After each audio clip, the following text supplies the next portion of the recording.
Hey gang, Todd and Sonny here. Finally got around to seeing the new season of Resident Alien. I hadn't been paying attention, so I missed like the first 3 weeks. So I'm gonna have to play catch up here for a little bit before we get rolling. Yeah, I just finally saw the first episode of season 3, and we find that Mayor Ben and his wife, Kate, Ben is still experiencing alien abductions, which he'd been attributing to sleepwalking, because they would find him out on the lawn before, but now they're just putting him back in bed, although they keep misjudging the distance and he keeps hitting the bed and bouncing out. So now he thinks his sleepwalking is just rolling out of bed. Also, Kate has been noticing an owl staring at her at night. And if any of you know any alien abduction lore, then you know that a lot of times people will say they saw an owl when it was an alien, because the mind is not registering it's an alien. It can't be. Oh, excuse me. Had to sneeze. Sorry about that. Anyway, Harry is now working for General Wright, while also still being the town's doctor. And he is driving everyone at the secret underground base crazy because he won't let anyone do any work because he's better at it than everyone else, so he's doing it all, and work is slowing down to a crawl.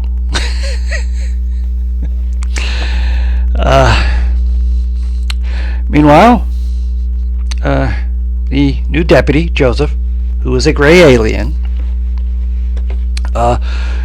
is handed the satchel that was left behind when the Greys re-abducted the alien hunter's son, who, you remember, the alien hunter had died last season. And he is trying to find all the evidence of the identity, but the sheriff comes in on him, and all he's able to do is save the phone. Everything else, including his diary, Sheriff Mike hands over to Deputy Liv, who, reading the diary, discovers that it was the alien abductor's son. So they have to head up to the reservation where the van the alien abductor had was being kept. After Liv's in-laws, she's married to someone on the reservation, have some fun with the sheriff. They turn it over, and he and Liv fingerprint, and they find a fingerprint. Wonder whose. They're hoping it's of the passenger that they couldn't quite make out in the photograph that was taken from the CTV, or is that CVT? The cameras set up in town for speeding and stuff. Let's see. Before we get into the major stuff, Max is noticing that Sahar is acting kind of strange. First, she thinks, because she's been talking to the conspiracy kids at the comic book shop, that Harry killed the alien abductor. And so they go to investigate Harry's cabin, where they discover the alien abductor's stun gun. Now, Max confronts Harry about, not telling about the stun gun, but confronts Harry about what happened to the alien abductor, or the alien hunter, and he, as is Harry's way, gives a lot of gobbledygook before finally it's coming out saying, no, he didn't kill him. He's off with his son. But Max knows this is a lie. And then he finds out that Sahar has been accepted into a prestigious school for intellectually gifted children. So she's leaving for New York. So he's losing his best friend. and that's why she's been pushing him to go to the comic shop and get with the kids there that discuss conspiracies, so that he'll have some friends when she leaves. That is sad. But he also takes on it that since the alien hunter is dead, he is now the alien hunter, and goes through a little speech. It's just what a kid would do. Now, Kate has decided she's getting blinds for the bedroom windows because she's unnerved by the owl that keeps looking at her. When she is discussing at the diner that she keeps seeing an owl, two of the native residents start to tell her that for their tribe, owls are bad luck, a portention of doom or death. And when she tells Dan, he gives her a pouch of sage and says to burn this in every room in the house for protection against evil spirits. So it makes you think maybe the Greys have been visiting for a lot longer than we've always thought. Maybe even during the tribe's early formative years, centuries ago. Well, now we get on to the main plot. Harry finds out that Joseph, the Grey alien we met last season, is in town as the new deputy. He's trying to figure out why, after they gave Harry a spaceship, he did not return to his home planet. And Harry says, well, he's here to find out what the Grey is doing there. And the Grey says, I just told you I'm trying to find out what you're still doing here. And Harry, being Harry, goes, ha! Then I have found out what you're doing here, and I win.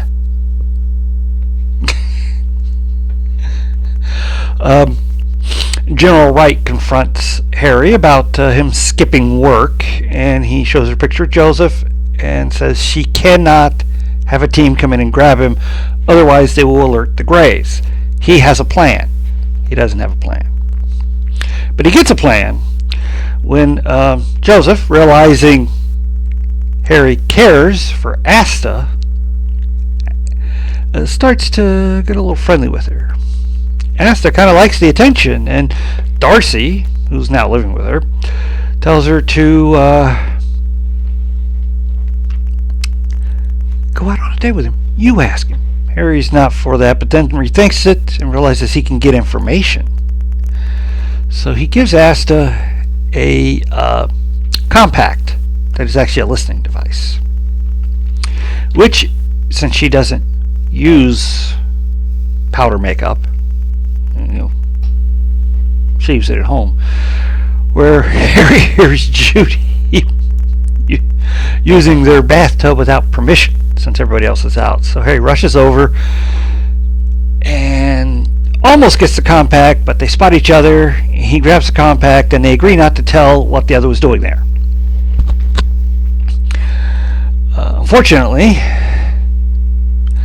before Judy can leave, Darcy comes home and accidentally discovers her. She doesn't care that Judy comes in when they're not there to take a bath. It's Judy. But Judy lets slip that Harry had also been there, and she goes to see Harry to find out what the heck he was doing, and discovers he's listening in on the date. And after some coercion on Darcy's part, very violent coercion, he admits that Joseph is a Grey. Well, Darcy runs back home.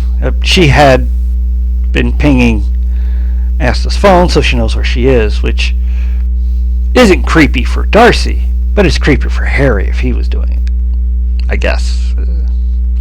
Anyway, she rushes in, pretends that she's sick so that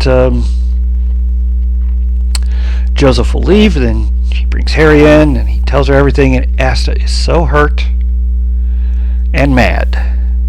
She sends Harry away, but then realizes Harry was trying to protect her as well as user. And Harry is having a crisis of conscience. He wants to save the Earth, but he realizes he wants to save Asta more. But if he does put Asta first, then he can't save the Earth, and then Asta will die anyways, and so he goes to kill her, but he can't do it, and he cries about this to Asta. Pretty freaky. And at this point, she comes to the realization she will have to work with Harry to get information from Joseph, so she will go out with him again.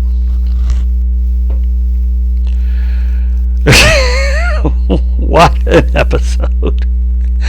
Pretty good one to come back on. Everything is in play. There's some great comedic moments, like when, because of Sheriff Mike's paranoia that the government is behind everything, and they're watching them, when Deputy Liv discovers the identity of the abandoned backpack they found, she pulls Sheriff Mike over next to the speakers in the bar where they can't hear each other and keep asking, what? I was reading the diary. You have diarrhea. That kind of back and forth. It was a little sad. I'm going to miss Sahar. She and Max played well off each other as really close friend children actors can.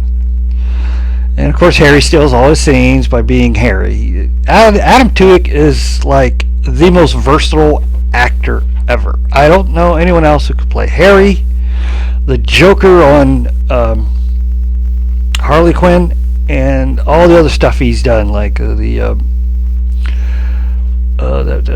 one funeral film with Chris Rock. I can't remember the title of it. Death in the Family. That was it. Or playing the droid in Rogue One. I mean, he's an all-around amazing actor. And of course, Wash in Firefly. Still miss him. Really good season opener. Still got 12 to go.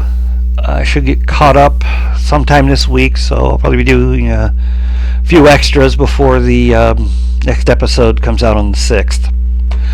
Please hit like, share, and subscribe, and I'll see you next time.